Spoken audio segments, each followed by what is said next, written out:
Hello! On se retrouve dans une nouvelle vidéo qui va traiter de l'actualité haïtienne car nous savons que dans ce contexte, certes assez troublé, des élections doivent se tenir tôt ou tard en Haïti. Je vais vous faire un bref résumé de la situation. Effectivement, depuis le 20 juillet 2021, Ariel Henry est le premier ministre d'Haïti. Il a été placé au pouvoir par le Core Group, c'est-à-dire les ambassadeurs des États-Unis, de la France et du Canada, qui ont jugé nécessaire de mettre en place un gouvernement capable de se substituer à l'absence qu'a laissé la disparition du président Jovenel Moïse. Sauf que Ariel Henry avait été placé au pouvoir dans le but d'organiser des élections. Il n'a pas été à la hauteur de la tâche car nous sommes aujourd'hui en mars 2024 et des élections n'ont toujours pas été organisées en Haïti. Ensuite, un accord avait été conclu avec Ariel Henry afin qu'il puisse quitter le pouvoir en date du 7 février 2024. Spoiler, nous sommes actuellement en mars 2024 et Ariel Henry n'a toujours pas quitté le pouvoir. Il n'a toujours pas présenté sa démission. Nous savons très bien que la position d'Ariel Henry actuellement au pouvoir est tout simplement anticonstitutionnelle car Ariel Henry n'a pas été placé à ce poste-là par le biais des élections. Pourtant,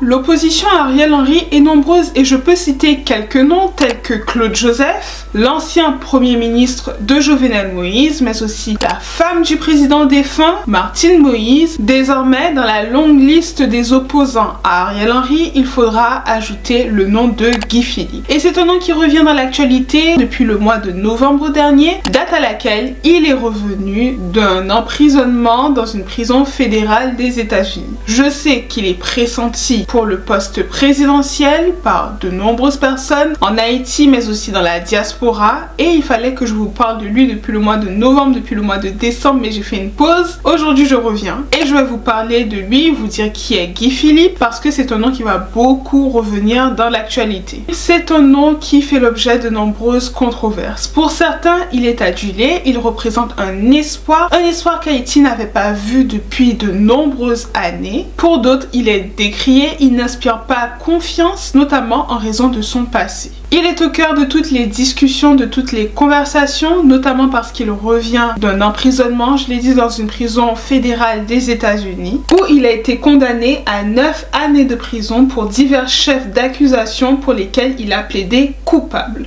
Et c'est le 30 novembre 2023 que Guy Philippe a fait sa réapparition. Il est revenu en Haïti après avoir bénéficié d'une réduction de peine. En effet, il a passé un accord avec la justice américaine qui lui a permis de quitter sa prison de façon anticipée. Il est de retour en Haïti, il est de retour à Port-au-Prince. Mais il faudra tout de même remarquer qu'il a passé les 6 dernières années de sa vie dans une prison fédérale aux États-Unis et que surtout il a plaidé coupable contre les chefs d'accusation qui étaient portés contre lui. Pourtant, c'est cet homme qui aujourd'hui est pressenti pour occuper la fonction présidentielle. Alors j'ai envie de me demander, qui est Guy Philippe ?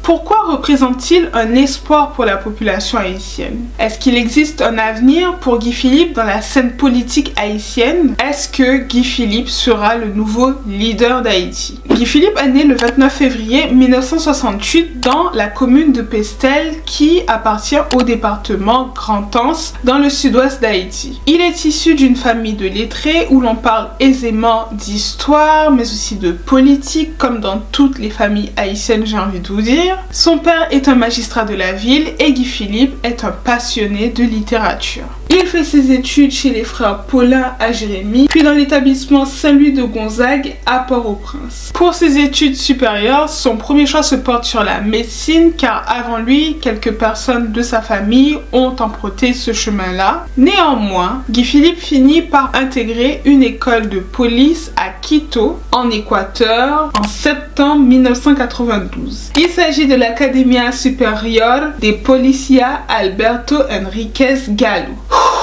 L'espagnol c'est chaud. Durant sa formation, Guy Philippe est intégré à la FADH, les Forces armées d'Haïti, comme cadet stagiaire. C'est un très bon élève parce qu'il finit second majeur de sa promotion. Il est animé par la volonté de servir son pays, néanmoins lorsqu'il revient de ses études, il se trouve que la FADH est démobilisée par le président de l'époque, Jean-Bertrand Aristide. Et cela se passe en 1995 sous la pression des Américains. Et on peut d'ores et déjà voir apparaître en Guy Philippe une sorte d'hostilité face à Jean-Bertrand Aristide car il est très attaché à la défense de la nation haïtienne et donc à l'armée. Toutefois, le jeune diplômé rentre au pays et Pierre Denizé, qui est alors le directeur général de la PNH, la Police nationale d'Haïti, lui propose un poste de commissaire à Ouanaminthe dans le département du Nord-Est. À partir de 1997, le jeune policier, bien qu'en début de carrière, va enchaîner les postes qui lui permettront de faire ses preuves.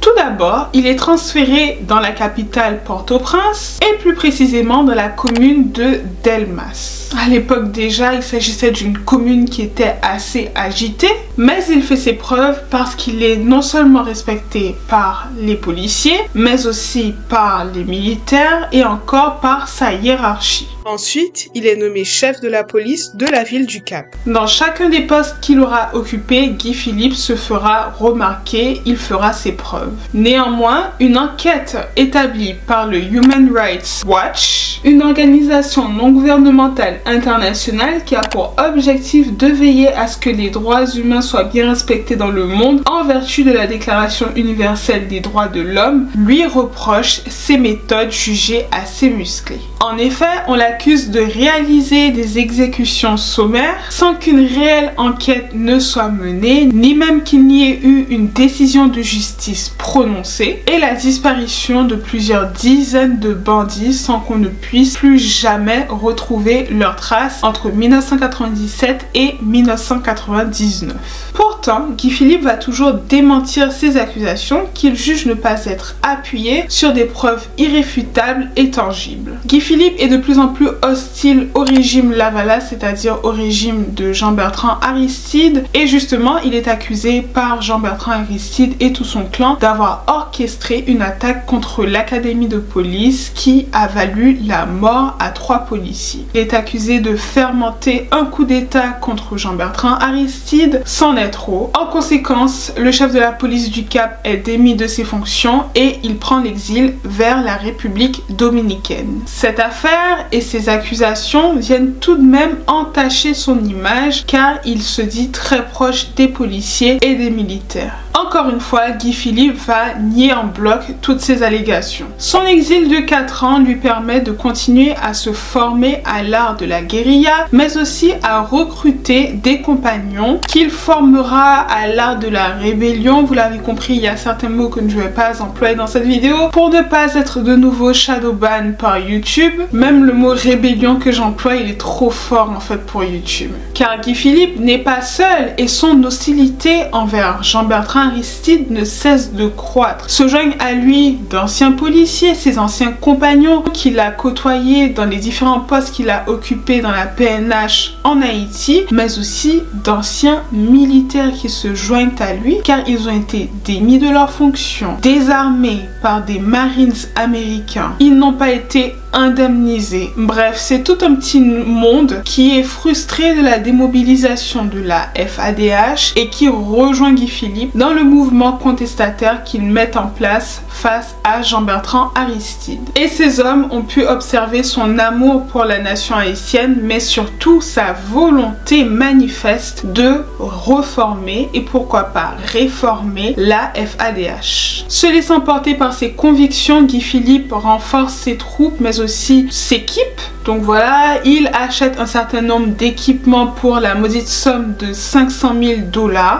et il obtient un financement de 20 000 $ de la part d'hommes d'affaires haïtiens. Des hommes d'affaires, et je dois quand même le préciser par intégrité intellectuelle, qui correspondent au même secteur privé qu'aujourd'hui nous combattons. Toutefois, en Haïti comme à l'étranger, des questionnements demeurent sur ces financements. Est-ce que Guy Philippe est financé par les États-Unis? Bien évidemment, comme on le sait déjà, parce que c'est un peu sa marque de fabrique, dès qu'on l'accuse, Guy Philippe va tout nier en bloc et il nie avec la plus grande fermeté bénéficier de quelconque financement notamment de la part des États-Unis. Eh bien, le président Jean-Bertrand Aristide va même jusqu'à aller demander à la République dominicaine son extradition. Il ne l'obtiendra jamais tout simplement parce que la République dominicaine sait très bien ce que manigance Guy Philippe. Il sait très bien que Guy Philippe cherche à déstabiliser le pouvoir et c'est pas nouveau en fait. La République dominicaine, nous sommes voisins, alliés,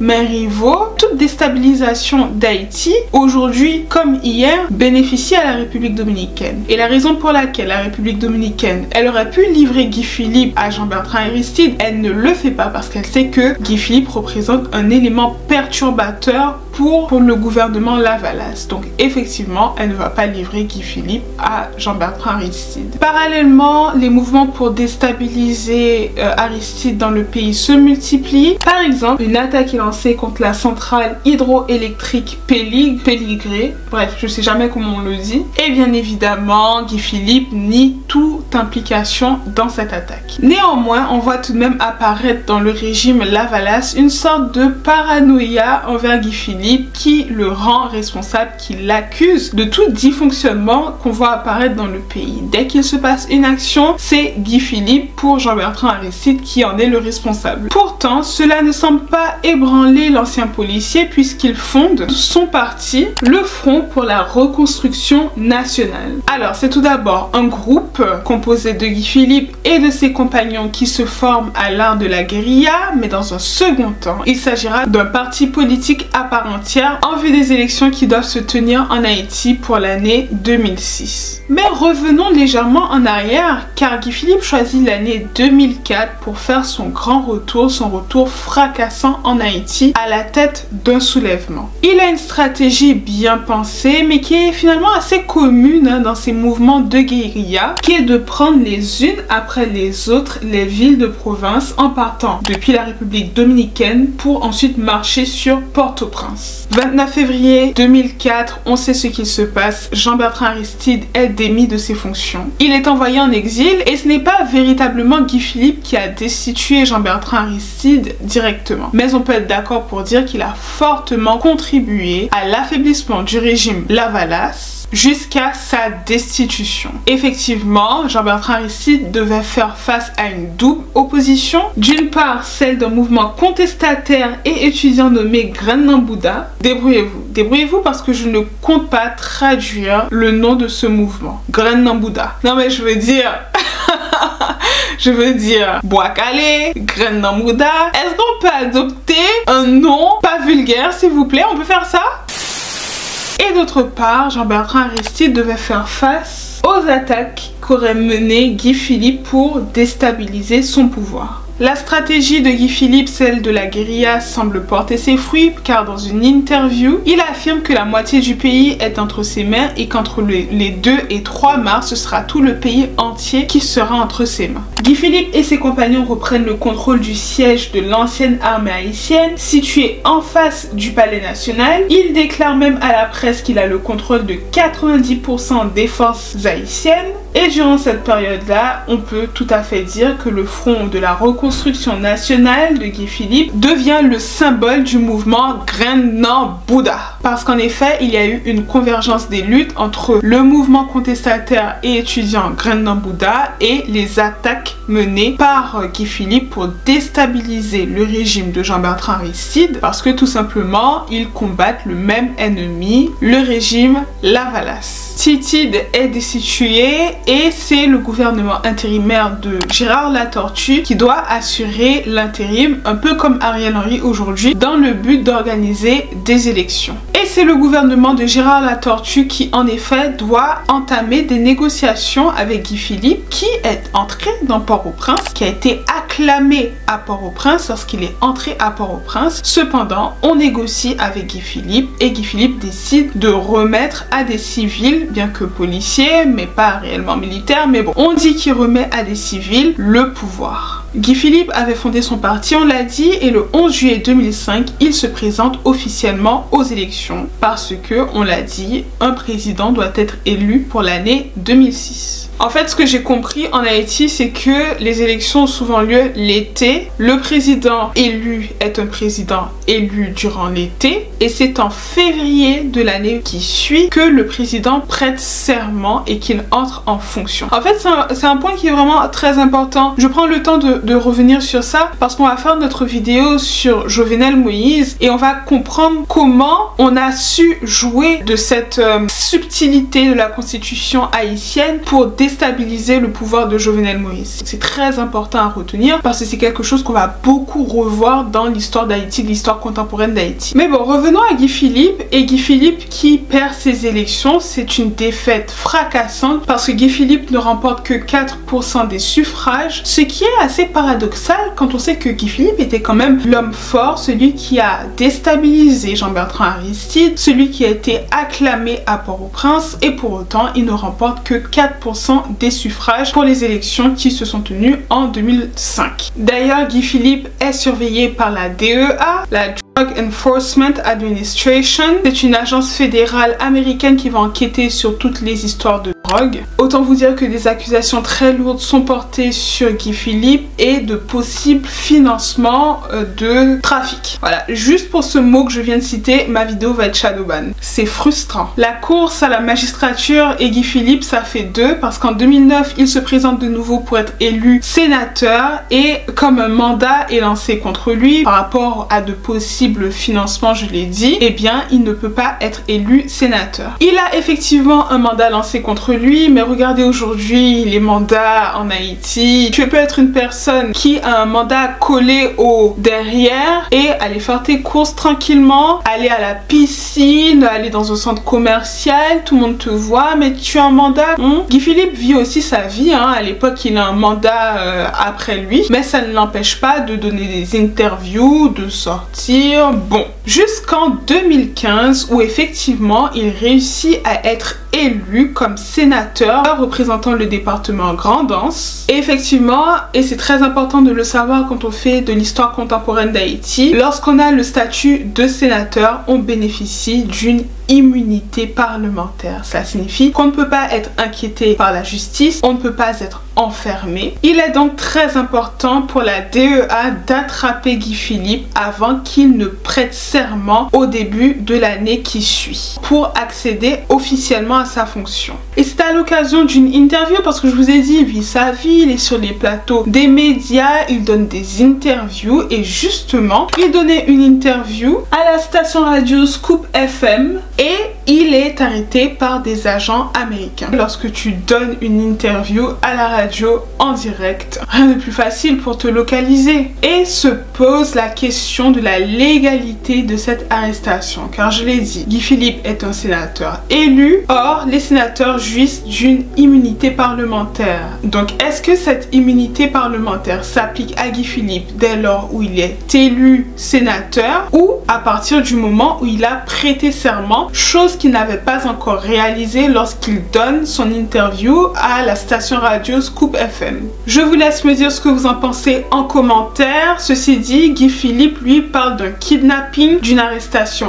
injustifiée, il parle de persécution politique et de son côté, la justice s'appuie sur de réelles traces de virements à hauteur de 300 000 $ dans des banques vénézuéliennes, des sommes dont on ne peut pas réellement déterminer quelles en sont l'origine. Donc en gros, on accuse Guy Philippe de s'être financé avec le trafic de farine complète. Go pour se faire shadowban, go pour se faire shadowban. Je compte sur vous pour partager cette vidéo parce que quand j'emploie des termes, tout ça, YouTube n'aime pas ça. Et donc, ma vidéo n'aura pas la visibilité qu'elle mérite.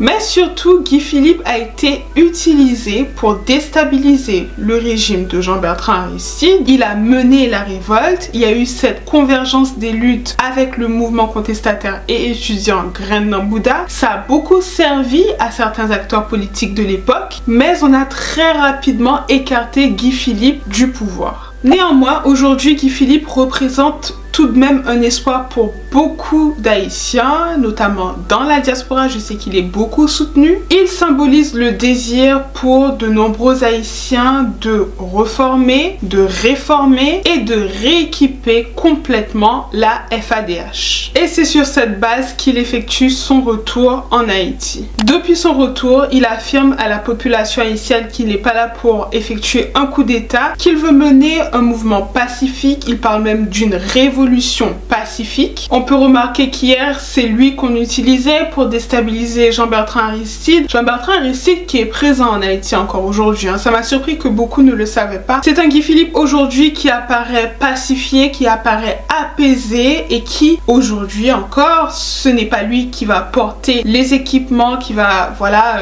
pour déstabiliser quelconque pouvoir. C'est Vivre Ensemble, la coalition des bandes qui sont dans la capitale qui joue ce rôle-là. Et je trouve ça très stratégique de la part de Guy Philippe de se dissocier de la violence pour lui incarner le mouvement pacifique, le mouvement révolutionnaire pacifique qui est en train de se mettre en place. Mais je trouve ça bien pensé et je trouve ça bien fait. En tout cas, c'est l'analyse que j'ai de la situation. Guy Philippe arrive de façon assez claire à se distinguer de cette violence-là et lui incarner le mouvement pacifique. Guy Philippe dit se battre pour une meilleure justice sociale, pour une réconciliation nationale. Est-ce que par là, Guy Philippe parle d'une amnistie générale qui pardonnerait aux bandes les exactions qu'ils ont commises par le passé? Ça, nous ne le savons pas encore parce que j'ai écouté plusieurs interviews de Guy Philippe et je pense qu'il laisse un flou volontaire quant à son association ou à sa dissociation avec les bandes armées. J'ai écouté diverses interviews de Guy Philippe et il faut dire qu'il joue très bien le jeu des médias. Pour moi, il instaure volontairement un flou quant à son association ou sa dissociation avec les bandes qui sévissent dans la capitale parce qu'il veut incarner cette figure unificatrice aux yeux de l'international. Mais dans le même temps, est-ce qu'on va se diriger vers une amnistie générale? Si tel était le cas, il faudrait qu'il y ait une figure unificatrice qui puisse aller vers cela. Et c'est cela que Guy Philippe veut aussi incarné. Donc il joue un double jeu, le jeu de l'international en se présentant comme une figure pacifique, mais aussi le jeu des bandes qui représente tout de même les forces les plus importantes aujourd'hui en Haïti, et il veut incarner cette figure unificatrice qui sera en mesure de trouver une solution pérenne au conflit. Mais aujourd'hui, Guy Philippe s'est très clairement rapproché de notre groupe, la BESAP, la Brigade de sécurité des aires protégées, et il faut savoir qu'il s'agit d'un groupe qui s'est démarqué lors de la crise haïtiano-dominicaine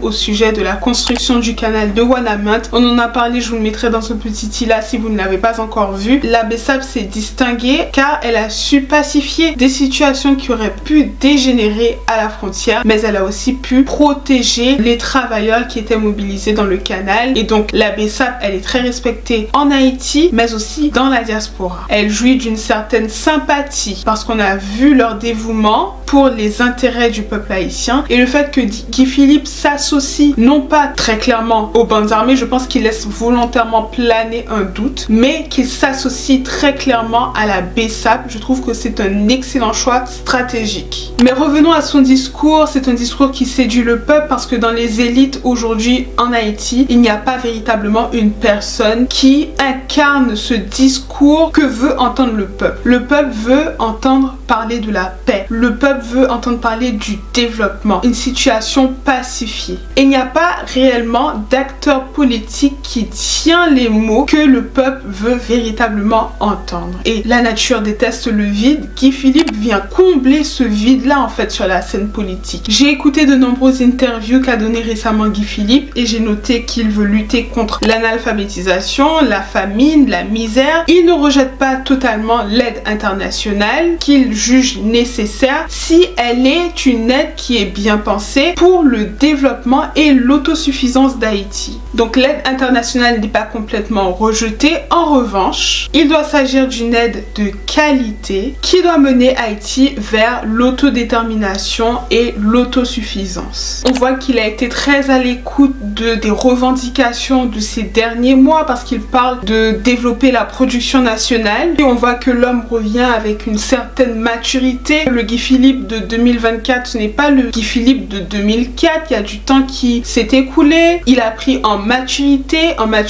politique. Je trouve que son discours, il est beaucoup plus construit, beaucoup plus politique, digne d'un politicien. Et ce n'est pas très souvent le cas en Haïti, je dois vous le dire. Cela ne veut pas dire que je suis une partisane de Guy Philippe. Je ne suis pas là pour vous dire si je soutiens une personne ou si je ne la soutiens pas. J'essaie de vous donner tous les éléments de compréhension pour savoir qui est cette personne, quelles sont ses intentions, quelle est la façon dont elle se présente devant la scène politique, devant les médias. Donc je ne suis pas là pour vous dire s'il est bien, s'il n'est pas bien. En fait, c'est à vous de me dire dans les commentaires ce que vous en pensez. Et moi, je fais mon analyse la plus neutre que possible en vous disant quels sont les points positifs que je vois en Guy Philippe et les points négatifs également, qui est le timing. De nombreux observateurs lui reprochent son timing. Pourquoi maintenant? Pourquoi être revenu en Haïti au moment où nous attendons des élections qui doivent intervenir tôt ou tard? Pourquoi maintenant? Et justement en ayant bénéficié d'une réduction de peine. Des observateurs aussi pensent qu'il a été manipulé au moment de la destitution de Jean-Bertrand Aristide parce qu'il a contribué à son renversement. Est-ce qu'aujourd'hui il est de nouveau manipulé et cette fois-ci par les Américains? Dans quel but? D'autres encore lui reprochent sa possible implication dans des affaires de blanchiment. Alors lui parle de persécution encore aujourd'hui, hein. Malgré le fait qu'il est plaidé coupable, il parle encore de persécution politique et donc ce serait pour lui le moyen d'utiliser la justice américaine en sa faveur pour bénéficier d'une réduction de peine. Pour d'autres encore, le Guy Philippe de 2004 n'est pas le même Guy Philippe de 2024 parce que en 2004, il était beaucoup plus entouré, il avait une force de frappe beaucoup plus importante. Aujourd'hui, le tournant pacifique que prend le mouvement de Guy Philippe serait un aveu de faiblesse. Alors il faut savoir qu'il est entouré, hein. Guy Philippe, j'ai parlé de la BESAP, mais il faut aussi faire référence à ses anciens compagnons qu'il a retrouvés, alors peut-être pas tous, mais il a ses supporters, il a ses soutiens. Et on pensait que Guy Philippe se soulèverait le 7 février 2024, c'est-à-dire la date à laquelle Ariel Henry était censé quitter le pouvoir. Cependant, Guy Philippe a réitéré sa volonté de mener un mouvement pacifique dans le pays. En soi, Guy Philippe veut incarner le mouvement du pacifisme, alors que les jeunes, eux, se chargent, bien gré mal gré, de déstabiliser le régime d'Ariel Henry. En tout cas, voilà, ça c'est mon analyse de la situation. Ça ne veut pas dire que Guy Philippe dit aux jeunes de déstabiliser le régime d'Ariel Henry et de commettre des actes dans Port-au-Prince. Vous comprenez ma nuance? Est-ce que c'est une figure qui est assez intègre pour laver toute la classe politique de cette façon de faire de la politique qui consiste à non pas servir le peuple mais plutôt se servir soi-même, s'enrichir soi-même tout d'abord? Est-ce que Guy Philippe incarne cela pour vous? Est-ce que vous vous reconnaissez dans les idéaux de Guy Philippe, c'est-à-dire une révolution pacifique, un mouvement pacificateur, unificateur? Est-ce que vous adhérez au projet de Guy Philippe? Alors ce n'est pas un projet que j'ai vu écrit noir sur blanc. Bref, cette vidéo est maintenant terminée. N'hésitez pas à me dire ce que vous pensez de la situation, ce que vous pensez de Guy Philippe. N'hésitez pas à me rejoindre sur TikTok, Sephora Dreams. Abonnez-vous si ce n'est pas encore fait. Il y a un petit bouton là, je crois, rouge, s'abonner, et par la même occasion, vous pouvez activer la petite cloche pour être informé à chaque fois que je poste une nouvelle vidéo. Et puis en attendant, croyez en vos rêves, aimez-vous. Moi, je vous aime et je vous retrouve dans une prochaine vidéo. Ciao!